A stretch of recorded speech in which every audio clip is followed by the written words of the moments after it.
Beaucoup de devs sont tombés dans l'informatique via le jeu vidéo. Et je n'échappe pas vraiment à la règle vu que c'est autour de 13 ans, quand j'ai réalisé que Dofus était codé en Flash par une team de gens de mon pays, que je me suis dit, bordel, j'ai envie de créer des jeux vidéo. Et ce fut aussi le cas d'Alex Trouk, qui n'a plus jamais douté que c'était ça qu'il voulait faire aussi, et qui aujourd'hui invente ce genre de dinguerie. J'ai eu la chance de m'entretenir avec lui, et ces 10 ans passés dans l'industrie lui ont donné la conviction qu'il n'y a pas meilleur moment qu'en ce moment même pour se lancer dans la création de jeux vidéo. Il y a encore plein de types de jeux à inventer, comme nous l'a démontré ce développeur italien, qui l'an dernier a développé un tout nouveau genre de jeu super addictif, codé en JavaScript, mes aïeux, qui s'appelle Vampire Survivor. Bref, si vous êtes comme moi, que coder des jeux vidéo vous a toujours fait de l'œil mais que vous vous êtes jamais lancé parce que vous n'avez jamais eu le temps, ne regardez surtout pas cette vidéo parce qu'après celle-là, vous n'aurez qu'une seule envie, c'est de vous retrousser les manches et de plonger tête baissée dans ce rabbit hole qui est celui de créer des jeux vidéo. Mesdames et messieurs, veuillez me suivre.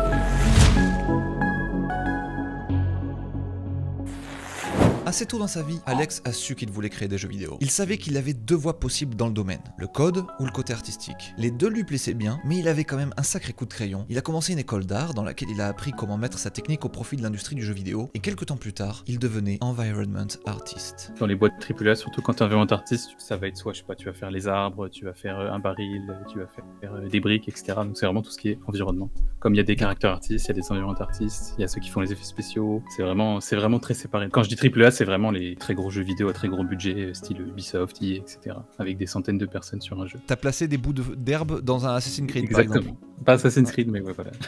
C'est dans le même genre. Aujourd'hui, il travaille dans l'industrie du jeu vidéo pour smartphone et il adore ça, car ça lui permet de changer souvent de projet et de prototyper énormément de petites idées de gameplay. Le prototypage est un point important sur lequel on reviendra plus tard. À côté de son travail, qu'il fait en 4/5e, il a développé avec son compagnon le jeu Spirit and Mouse, qui est une sorte de Zelda-like dans lequel vous incarnez une souris. On l'a fait sur notre temps libre, en fait, à côté du travail. Ça a pris environ 2 ans et demi. 2 ans à deux pour livrer une aventure qui se fait en une petite dizaine d'heures. Le développement de jeu, ça prend du temps. C'est un jeu qu'on a fait à deux, en fait, moi et mon compagnon. On a eu un publisher, donc c'était notre première expérience commerciale indie.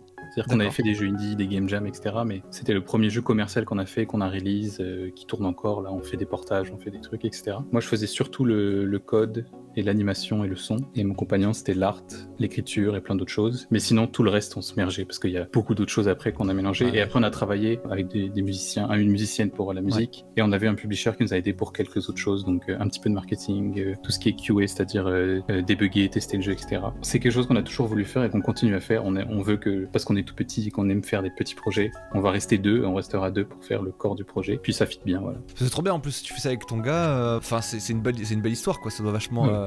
Et c'est marrant, toi, du coup, tu lui as laissé la partie artistique, alors que toi, c'est ton background. J'en fais aussi beaucoup, hein. J'ai dit ça, mais tu sais, c'est pas 50-50, il y a vraiment beaucoup d'overlap. Tu sais, par exemple, je faisais pas mal d'art, mais c'était plutôt sur les VFX, justement, les animations, tu sais, les animations, tu peux considérer que c'est artistique, un petit peu de modeling de temps en temps, mais c'était... tu sais, c'est pas comme dans une boîte AAA où tu peux dire, ah, toi, tu travailles sur l'environnement et toi, tu travailles sur... Quand plus l'équipe est petite, plus ça se mélange. Maintenant, comment sans avoir appris à coder, Alex a pu occuper cette place dans la réalisation de son jeu. Un jeu pourtant bien terminé et disponible sur les stores. Mais les amis, c'est ça qui est trop beau. C'est juste que l'époque dans laquelle on vit est super propice à la création de jeux vidéo.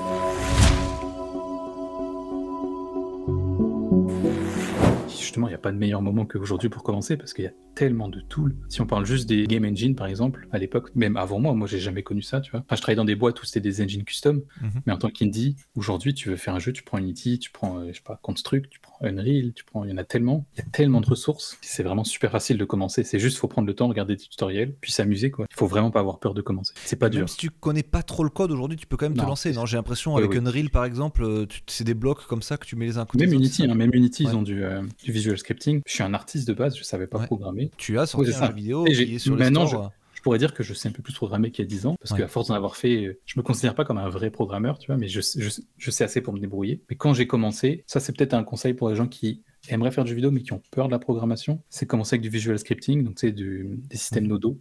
Donc dans Unreal il y a du blueprint, même dans Unity il y a du visual scripting. C'est vraiment un bon premier step pour apprendre la logique, parce qu'une fois que tu as la logique, la programmation c'est la même chose mais avec du texte plus qu'avec des blocs. Mais moi j'avais appris comme ça il y a longtemps et c'était vraiment très facile à switcher, je trouve, des deux. Même si on connaît pas de code, il y a tellement de tutoriels aujourd'hui sur comment faire un jeu sur Unity avec du visual scripting, c'est possible. On vit dans l'ère de l'opulence à tous les domaines et comparé à notre enfance où créer des jeux pour la PlayStation 1 relevait de la plus grande des croisades, aujourd'hui tout est ultra simplifié. On a une quantité folle d'outils ultra performants pour créer des jeux vidéo. Unity, Unreal Engine 5 avec son système de blueprint qui fait que vous avez presque pas besoin de coder ou savoir coder. On a des frameworks JavaScript dans tous les sens, des éditeurs de jeux en 2D, des éditeurs de jeux en 3D, des éditeurs de jeux de rôle vus par-dessus. Bref, il y en a pour absolument tous les goûts. Et comme si on n'était pas déjà assez gâté, il y a aussi une quantité infinie de tutoriels pour apprendre à maîtriser ces outils en particulier. De plus, par bien des aspects, le milieu de l'indie gaming est très similaire finalement au milieu de l'open source avec des communautés super cool, super ouvertes qui adorent s'entraider. Vous trouverez du coup plein de chaînes de développement de jeux où les youtubeurs vous raconteront de la plus drôle des manières leur progression dans les développements de leurs jeux. Je vous en mets quelques-unes dans la description. Le risque toutefois c'est que parfois le voyage et tout ce qu'ils vous racontent c'est finalement beaucoup mieux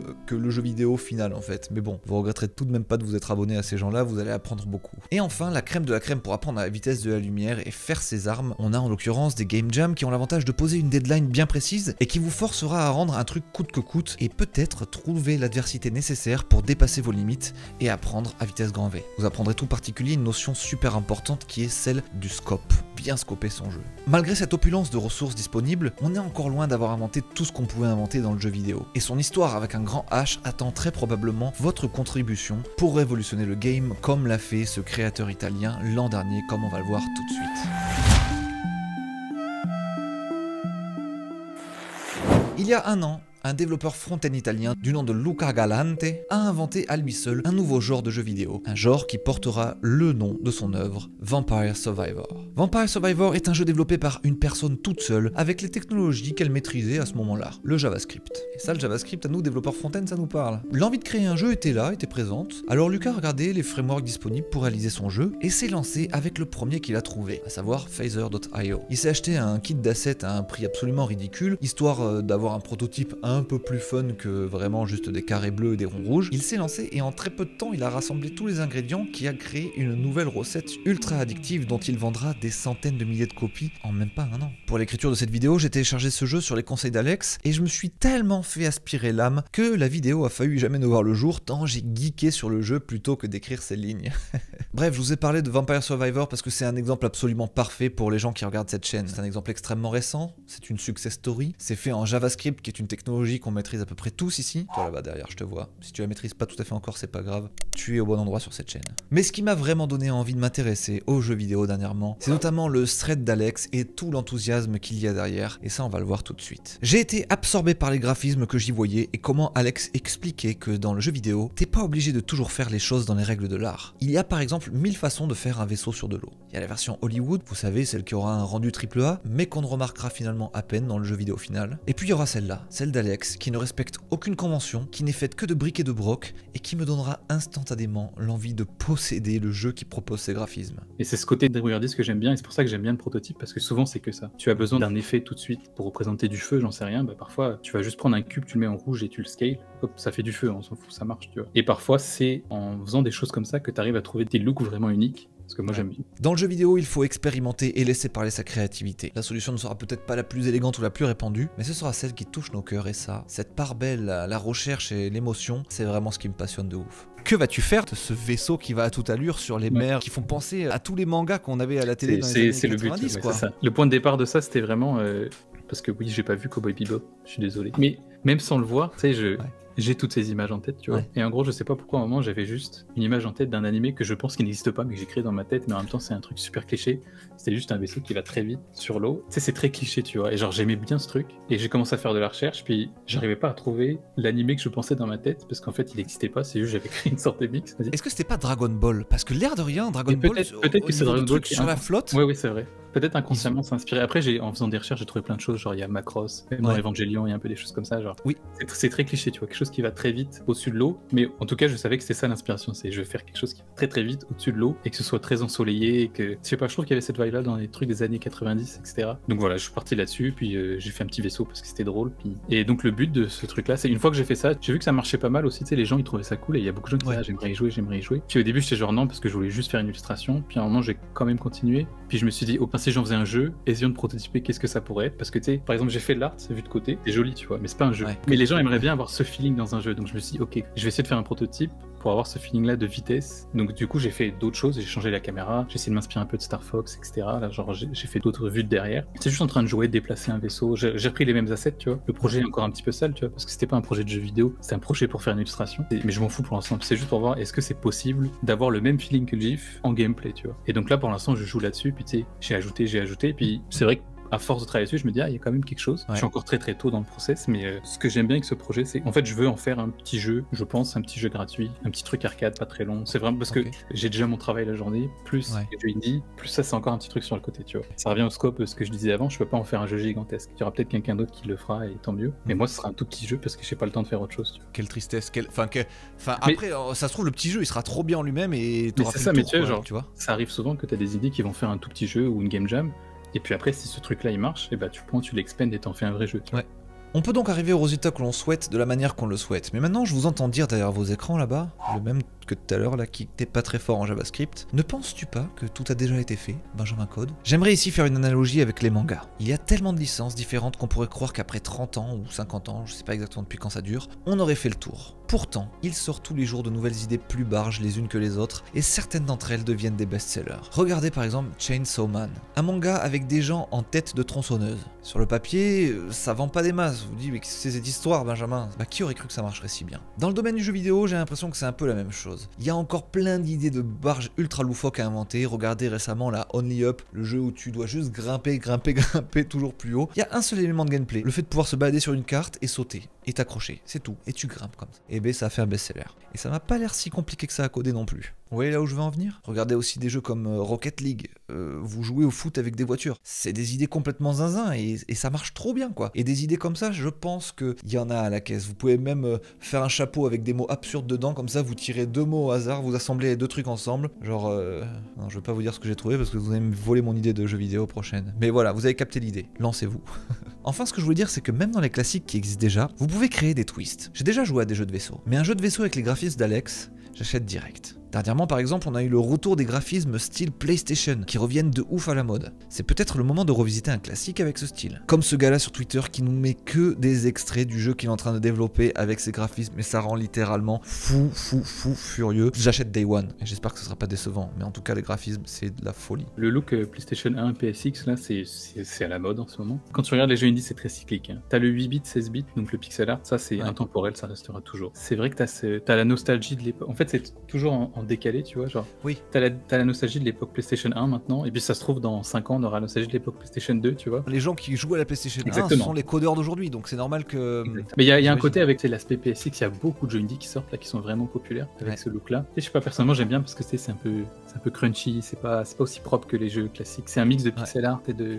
Sachant que le jeu que je fais là, c'était vraiment l'illustration qui était en mode PSX. Je sais toujours pas si le jeu final sera en mode PSX, mais ce qui est sûr, c'est qu'il restera très simple visuellement, donc c'est vrai qu'il aura peut-être un look PSX, mais pas parce que je veux faire un look PSX, mais juste parce que j'ai pas beaucoup de temps, je le fais simple. Parce que tu sais, au final, ça revient à la même chose. Pourquoi les jeux PlayStation ressemblent à ça? C'est parce qu'il y avait beaucoup de contraintes, tu vois. Si vous voulez vous lancer dans la réalisation de jeux vidéo, voici quelques conseils d'Alex. La notion de scope est très importante. Le scope, c'est l'ensemble des idées de gameplay de votre jeu. Créer un jeu vidéo, c'est un marathon, et plus tu mets d'idées, plus tu vas en chier. Les meilleurs concepts n'ont parfois qu'une seule idée de gameplay. Parce que nous, on est très à cheval sur le scope, parce que c'est un problème qu'il y a très souvent, qu'on a vu souvent dans les boîtes où on était et qu'on voit souvent avec les indies. C'est avoir un scope qui grossit. Quand on dit un scope, tu penses, tu vois ce que c'est. Hein. C'est un truc que tu vois beaucoup chez beaucoup d'indies. Ils font un jeu, genre leur premier jeu surtout, et c'est genre, je vais tout mettre dedans, quoi. Mon dream game, c'est mon jeu de rêve, puis c'est Pokémon mélangé à Stardew Valley, puis ça mélange, ça grossit, puis le jeu qui devait prendre 5 mois a pris 6 ans à faire, et nous on pense que c'est une de nos forces, on est très à cheval sur ça, parce que c'est quelque chose qu'on a toujours vu dans les boîtes, le scope qui explose, tu vois. Et nous on s'est dit, tiens, on va essayer de voir si nous on est capable de le faire, donc très vite on a défini un plan pour le jeu, donc au final on a tenu notre deadline, on l'a fini même un petit peu en avance, on a été très fiers. Petit 2, définissez vite un prototype avant de vous lancer pour voir si dans son plus simple appareil, votre jeu vidéo tient la route. Si vous n'avez pas trop de fun avec votre prototype un peu moche, vous vous ferez chier tout autant sur une version splendide du jeu qui vous aura demandé hélas bien trop de temps et de ressources. Donc autant ne pas négliger cette partie prototype. Au contraire, si tu vas trop vite, c'est-à-dire que ton gameplay n'est pas très fun mais que tu mets plein d'effets spéciaux, plein de sons, etc. C'est juste un patch en fait et très vite tu te rends compte qu'en fait le jeu n'était pas fun de base. Ensuite, codez avec l'outil avec lequel vous êtes le plus à l'aise. Comme on l'a vu, il y en a une chier, alors prenez celui qui vous plaira. Petit 4, il n'y a aucune règle. Tu sais, la question c'est l'inspiration en gros. C'est quoi l'inspiration pour faire un jeu? Et je pense qu'il n'y a pas de réponse. C'est dans ce cas-là par exemple, je voulais pas faire un jeu, je voulais juste faire une illustration d'un truc qui va vite parce que j'avais cette esthétique esthétique un peu animé 90 PSX, et j'ai fait ça, et puis vu que parfois j'aime bien juste faire de l'art dans Unity, je me dis tiens, je vais essayer de le faire bouger, puis c'est parti de là, tu vois. Ouais. Et parfois, au contraire, ça va être genre, je fais un truc la journée, je sais pas, je tournais un robinet, j'aime bien cette interaction, je ferais bien un jeu avec. Et ça m'est arrivé une fois, genre, j'ai fait un jeu, c'est juste un jeu où tu respires, ça joue à un bouton. Et ça vient juste un jour, j'écoutais une musique, puis il y avait une respiration dedans, puis je suis c'est cool, ça me donne une idée, puis tu vois, ça vient de n'importe où en fait. Donc je pense qu'il n'y a pas de bonne réponse. Je pense que ça dépend du style de chacun et de qu'est-ce que tu consommes comme média, etc. En définitive, la règle numéro 1, c'est qu'il n'y a pas vraiment de règle. Amusez-vous et faites-nous rêver. Merci à Alex de nous avoir donné de son temps, ça a été super inspirant pour moi. Avant de partir à vos ouvrages, suivez Alex sur ses réseaux sociaux, mettez un like sur cette vidéo, ça m'aide énormément. J'ai hâte de jouer à vos jeux vidéo d'ici 6 mois, 1 an. C'était Benjamin Code.